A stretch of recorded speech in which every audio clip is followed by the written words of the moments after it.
She wore her federal uniform with pride, but one racist cop didn't see that. He only saw what he wanted to see. In seconds, she was treated like a criminal, humiliated before strangers, accused of stealing something she never touched. But justice had a way of striking back, and it came fast. What unfolded in that terminal will leave you stunned. Before we uncover the twists of this story, make yourself comfortable, press like, and subscribe so you don't miss more gripping stories tomorrow. 10. At Dallas-Fort Worth International Airport, TSA Supervisory Officer Rachel Morgan stepped off a late afternoon flight from Atlanta. At 42, Rachel carried herself with a quiet authority, her neatly pressed navy blue uniform and short, curly brown hair framing a face that showed both warmth and sharpness. She'd just attended a national security training conference, a whirlwind of workshops that left her exhausted but proud. Now, all she wanted was to grab her carry-on, head to her suburban Arlington home, and catch up on paperwork at the TSA office tomorrow. Her hazel eyes scanned the bustling terminal out of habit, noting the travelers, the staff, the exits. Years of training made it second nature. Rachel, a single mom who'd worked her way up from a small-town Georgia checkpoint to a respected federal role, knew airports like the back of her hand. She maneuvered her compact black suitcase through the crowd, her badge tucked securely in her jacket. The Texas heat hit her as she neared the gate, a stark contrast to the plane's chilly cabin. She adjusted her jacket, feeling the weight of her conference notes in her bag. As passengers funneled toward the exit, Rachel's mind drifted to her teenage daughter, waiting at home. She was steps from the terminal's main hall when a sharp, panicked voice cut through the noise ahead. A well-dressed older woman, clutching a designer purse, stood frozen, her eyes darting wildly. Rachel slowed, sensing trouble. The woman's gaze locked onto her, the only black woman nearby, and a shadow of suspicion crossed her face. Something was about to go wrong. And Rachel's gut told her it was coming fast. The older woman, dressed in a tailored blazer and dripping with gold jewelry, spun around, her face flushed with panic. "My wallet! It's gone!" she cried, her voice echoing through the Dallas-Fort Worth terminal. Her name was Margaret Prescott, a wealthy retiree in her late 60s, and she was rummaging through her oversized leather purse, tossing aside sunglasses and a silk scarf. Travelers nearby paused, craning their necks to see what was happening. Margaret's eyes swept the crowd, then zeroed in on Rachel Morgan, the only black woman standing a few feet away. A flicker of distrust crossed Margaret's face, fueled by a snap judgment Rachel had seen too many times before. Without hesitation, Margaret pointed a manicured finger at Rachel. You took it!" she shouted, her voice sharp and accusing. "I saw you bump into me when we got off the plane. Hand over my wallet!" Rachel froze, the words hitting her like a slap. The absurdity of the accusation stung, but she kept her composure, years of TSA training kicking in. "Ma'am," she said calmly, her voice steady, "I'm sorry, but you're mistaken. I didn't touch your purse. Maybe check it again or ask someone to help you look." But Margaret wasn't listening. Convinced Rachel was guilty, she grew louder, her face red. "Don't lie to me. I know what you did. You can't fool me with that uniform." Her words drew gasps from the crowd, and Rachel felt dozens of eyes on her, some curious, others already judging. Margaret kept going, her voice shrill. "Where's airport security? Somebody call the police. She's a thief." Rachel's heart pounded, but she stood tall, clutching her suitcase handle. She knew this wasn't just a misunderstanding. It was a dangerous assumption rooted in prejudice. The crowd murmured, phones came out to record, and Rachel braced herself. Any second now, this was going to get worse, and she could already hear the footsteps of approaching officers. The commotion in the Dallas-Fort Worth terminal drew 3 airport police officers like moths to a flame. Leading the pack was Officer Tom Bradley, a stocky man in his 50s with a buzz cut and a stern frown that seemed permanent. Trailing him were Officer Jake Larson, a lanky rookie with nervous eyes, and Officer Carla Mendez, a seasoned officer in her late 30s who kept her expression neutral. They pushed through the crowd, badges glinting under the fluorescent lights. "What's going on here?" Bradley barked, his voice cutting through the noise. His gaze flicked to Margaret Prescott, the well-dressed woman clutching her purse, her face a mix of panic and indignation. Then his eyes landed on Rachel Morgan, standing calmly but firmly, her TSA uniform crisp despite the chaos. Margaret wasted no time. "This woman stole my wallet," she declared, pointing at Rachel. "I had over $500 in cash, my credit cards, everything. She bumped into me and now it's gone." Her voice trembled, but her certainty was unshakable. Bradley's eyes narrowed as he sized up Rachel. Without asking her a single question, he seemed to make up his mind. "You heard her," he said, stepping toward Rachel, his tone gruff. "Hand over the wallet. Don't make this harder than it needs to be." Rachel's stomach twisted, but she kept her voice even. "Officer, I didn't take anything. This is a mistake. I'm a TSA supervisory officer, and I suggest you check her purse again or pull the security footage from the gate. I'm innocent." Her words were clear, professional, but Bradley smirked, unimpressed. "Security footage? Nice try. I've seen your type before, dressing up to blend in, thinking you can pull a fast one at a busy airport." His words dripped with contempt, and Rachel felt the sting of his assumption, rooted in the color of her skin rather than any evidence. Officer Larson nodded along, eager to please his boss, while Officer Mendez shifted uncomfortably, her lips pressed tight. Rachel took a deep breath, trying to stay calm. "Officer Bradley, you're making a judgment without proof. I'm asking you to do your job properly and respect my rights." Her tone was firm, but Bradley's face hardened. "Rights?" he scoffed. "You're in no position to lecture me. I know a thief when I see one." The crowd murmured, some whispering, others filming. Margaret nodded vigorously, egging him on. "See? She's guilty! Arrest her!" Bradley didn't hesitate. "Larson, Mendez, cuff her. We're taking her in for theft." Rachel's heart raced, but she stood her ground. "You're making a big mistake," she said, her voice low but steady. "You have no evidence, and you're violating my rights." Bradley ignored her, motioning for his officers to move. Larson stepped forward, pulling out his handcuffs, while Mendez hesitated, her eyes flickering with doubt. Rachel knew she couldn't fight them physically, not without escalating things further. But as the officers closed in, she felt the weight of every stare, every phone recording, and the crushing unfairness of being judged not for who she was, but for what she looked like. The situation was spiraling, and she braced herself for what came next. The Dallas-Fort Worth terminal buzzed with tension as Officer Bradley's order hung in the air. Rachel Morgan stood tall, her TSA uniform wrinkled from the jostling crowd, but her resolve unshaken. "This is wrong," she said, her voice steady despite the anger simmering inside. You're accusing me without proof." Officer Bradley's face twisted with irritation. "Enough talk," he snapped. "Larson, Mendez, cuff her now." Officer Larson, eager to follow orders, grabbed Rachel's arm, his grip tight. Officer Mendez moved slower, her face tight with unease. But she followed her boss's lead. Rachel didn't resist physically. She knew better. But she wasn't going to make it easy for them either. "I'm a federal officer," she said, her tone sharp. "You're violating my rights, and you'll answer for this." Bradley sneered. "Keep talking, sweetheart. You're just digging a deeper hole." The crowd around them grew, travelers whispering, some holding up phones to record. Margaret Prescott, the accuser, stood nearby, arms crossed, a smug smile on her face as if justice was already done. Larson yanked Rachel's arms behind her back, the cold metal of the handcuffs clicking shut around her wrists.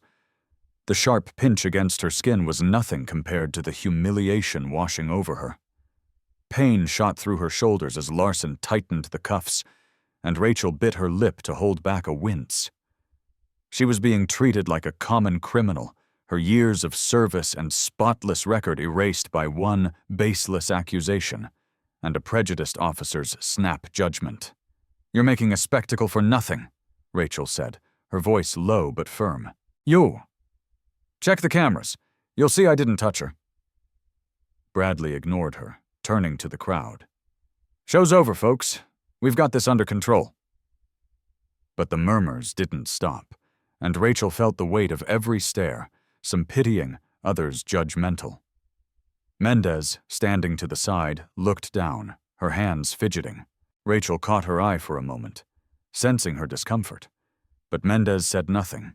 Larson gave Rachel a push toward the exit, and she stumbled slightly, her suitcase left behind in the chaos. The indignity burned deep.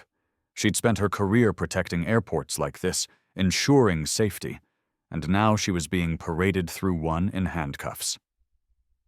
Margaret watched, nodding approvingly.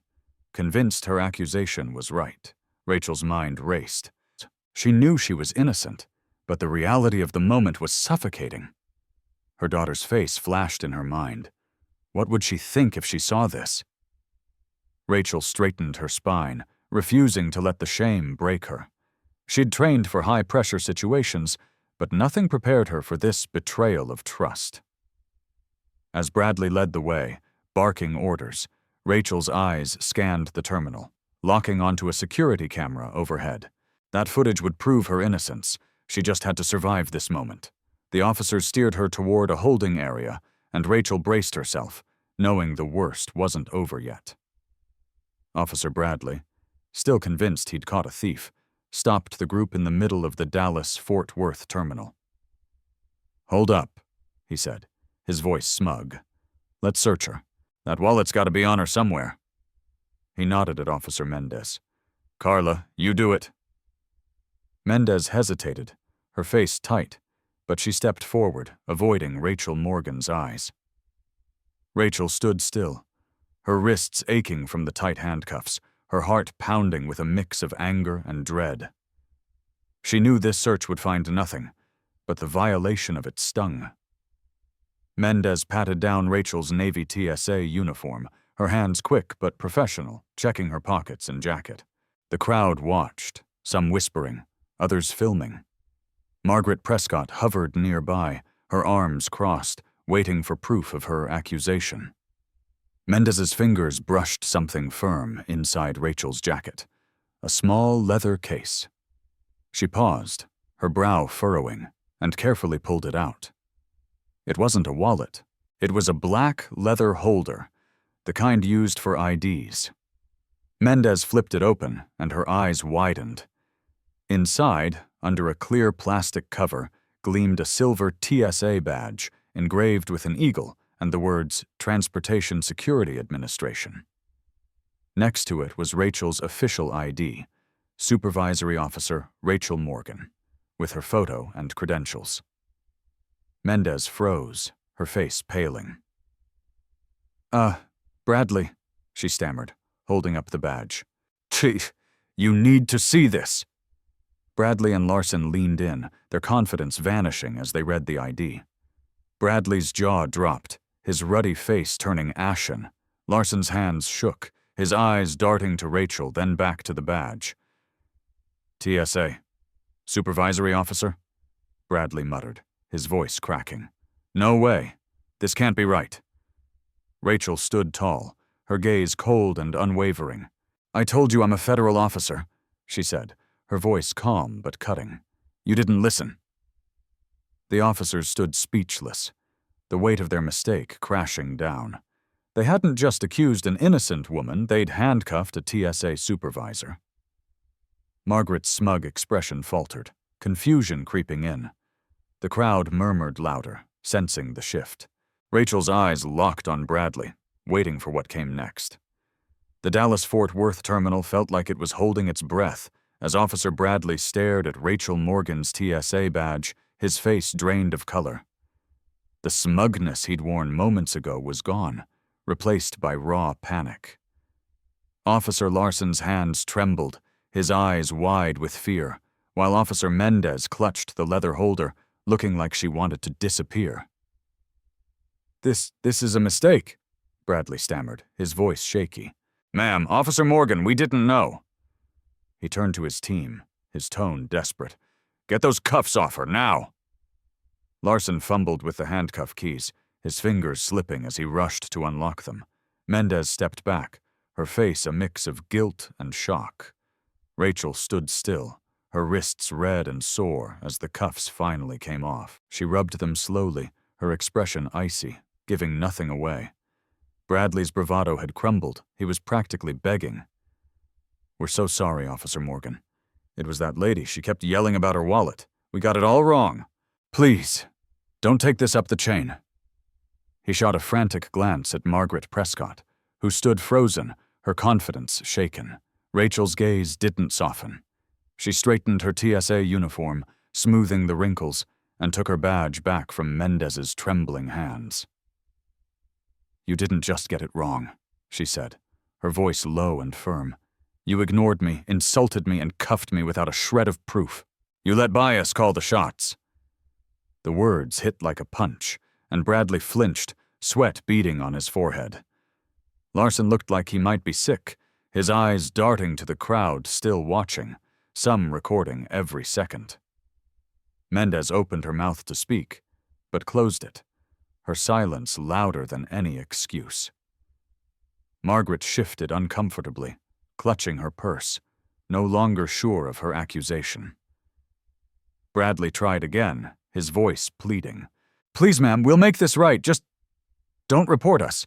We could lose our jobs." Rachel didn't respond, her face unreadable. She reached into her jacket, pulling out her phone, her movements deliberate.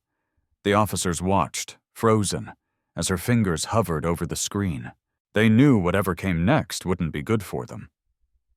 Rachel's eyes flicked to the security camera overhead, then back to Bradley. She was done talking for now.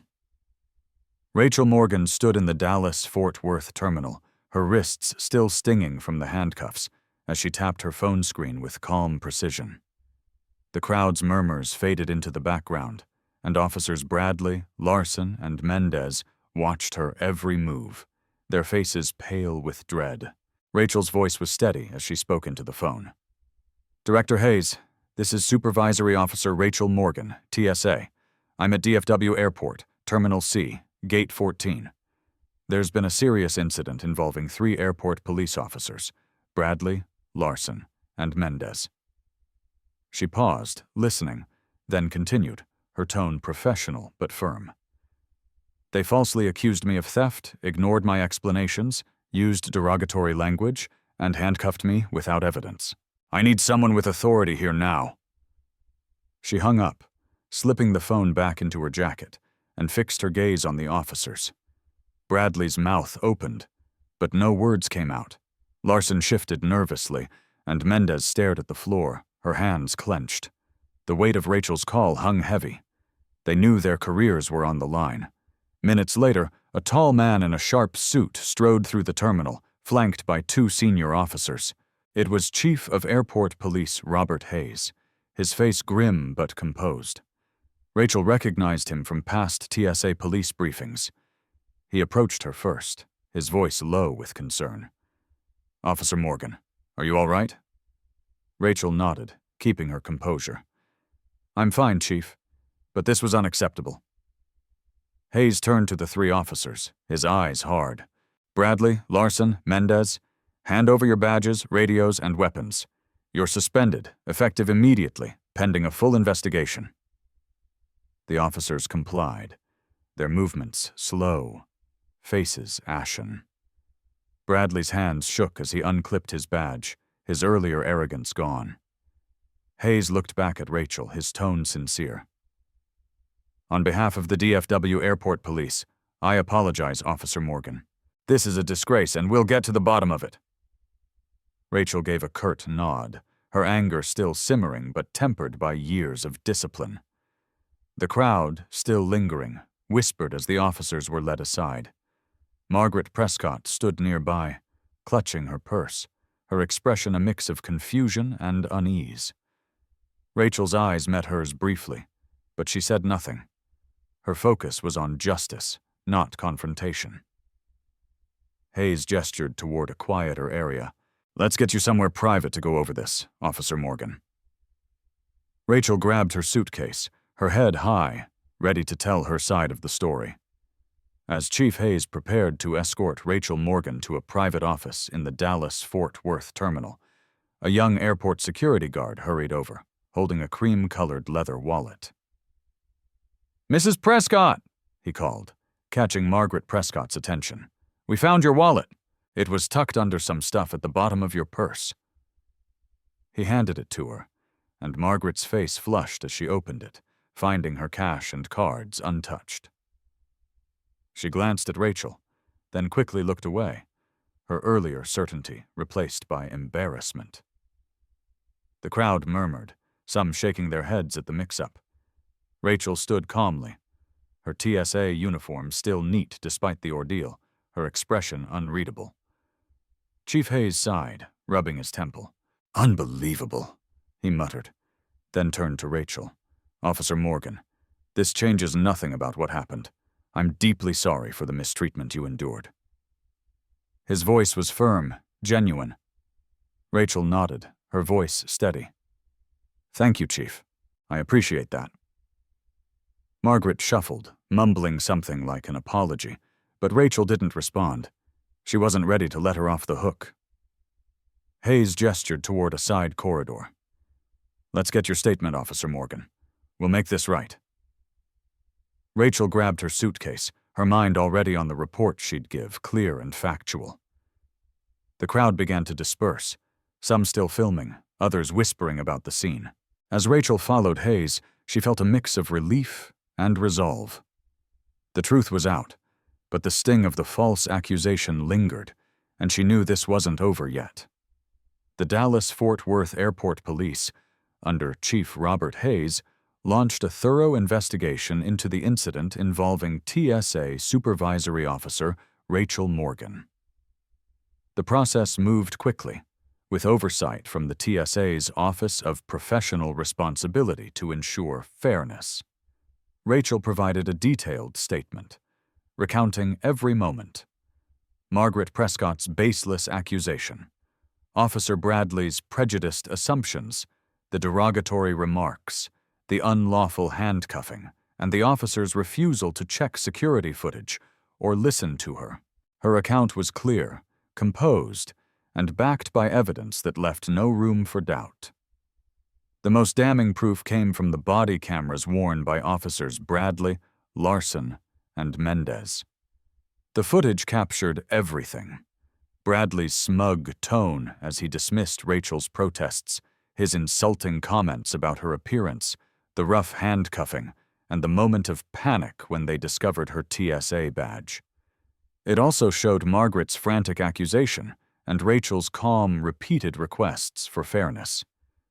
The videos were undeniable, painting a vivid picture of misconduct rooted in bias and negligence.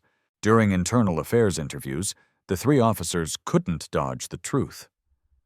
Bradley tried to pin his actions on the chaos of the moment, claiming he was just following protocol under pressure from Margaret's complaints. Larson, the rookie, admitted he'd followed Bradley's lead without questioning, scared to challenge his boss. Mendez, visibly remorseful, confessed she'd doubted Bradley's approach but stayed silent, a choice she now regretted. All three acknowledged their mistakes, but their excuses did little to soften the severity of their actions. The investigation concluded that Bradley, Larson, and Mendez had violated multiple policies: abuse of power, unlawful detention, discriminatory behavior, and unprofessional conduct that tarnished the airport police's reputation and trampled Rachel's civil rights. Chief Hayes and the DFW Disciplinary Board faced a tough call. Pressure from the police union and a push for reform over punishment shaped their decision. Instead of firing the officers or pursuing criminal charges, though their actions would have warranted it, they opted for a rigorous, corrective approach. The officers were suspended without pay for 1 year, a financial hit meant to make them reflect. After that, They'd face a mandatory 12-month retraining program designed for officers who'd crossed serious lines. The program was no walk in the park. It included classes on federal and state laws, focusing on civil rights and police limits. They'd learn anger management, de-escalation techniques, and how to communicate respectfully with everyone, no matter their background. A big focus was on tackling bias through discussions, exercises, and essays on racism, diversity, and its impact on policing. They'd face role-playing scenarios, reenacting tough situations under trainers' watchful eyes, forcing them to apply what they'd learned. They'd also spend time in the community, volunteering and meeting with local leaders from diverse groups to build empathy and understanding. Throughout the year, a review board would track their progress. At the end, they'd face a final evaluation. If they showed real change, passing tests, proving they'd shed their biases, and committing to better conduct, they could return to duty under strict supervision for years. But if they slipped up, showed no growth, or broke any rules during training, they'd be fired for good, no second chances. The decision sparked heated debate. Some in the department and community saw it as a fair shot at redemption, a way to fix broken officers rather than toss them out. Others, including some of Rachel's TSA colleagues, called it too soft, a slap on the wrist that didn't match the harm done. They worried it sent a weak message, letting officers like Bradley slide back into their badges without true change. Critics pointed out that without Rachel's TSA credentials, the outcome could have been far worse, possibly jail time or a long legal fight. The leniency, they argued, highlighted flaws in a system that sometimes shielded its own. Rachel, informed of the outcome, felt a mix of relief and unease. The suspensions and training were a start, but she questioned whether a year of classes could undo deep-seated prejudice, especially in someone like Bradley. Would Larson and Mendez learn to stand up to bad orders? Or was this just a way for the department to avoid tougher action, placating the union and public? The controversy lingered, with local news picking up the story, some praising the reform effort, others demanding firings. Rachel knew her badge had saved her from a worse fate, but it also exposed a hard truth. Justice often depended on who you were and what power you held. The investigation was closed, but the bigger fight, against bias and unfairness, was far from over. Rachel Morgan sat in her Arlington home office, the Dallas skyline visible through her window, reflecting on the DFW airport incident. The investigation had exposed the truth, and the officers faced consequences, but Rachel couldn't shake a deeper question. Would the system truly change? Her experience laid bare the sting of prejudice and the fragility of justice. Without her TSA badge, she might have been just another unheard voice, lost in a cycle of unfair blame. It reminded her that countless others, without titles or credentials, face similar battles daily. Rachel felt a renewed purpose. As a TSA officer and a mom, she knew she had to keep pushing for fairness, not just for herself, but for those who couldn't fight back. The incident taught her that standing firm, even when humiliated, could spark change. It also showed that bias, whether in a split-second judgment or a flawed system, thrives when unchallenged. Rachel vowed to mentor her team to question assumptions and act with integrity, hoping to ripple that lesson outward. Her story carries a universal truth. We all have a role in dismantling prejudice, whether it's speaking up against unfairness, listening before judging, or learning from our mistakes. Small actions matter. Rachel's fight reminds us to see people for who they are, not what stereotypes suggest. It's a call to build a world where justice doesn't depend on a badge. If Rachel's journey moved you, subscribe to our channel for more stories that inspire and challenge us to do better. Click that button, join our community, and don't miss tomorrow's tale of courage and truth. Together, we can keep these lessons alive, one story at a time.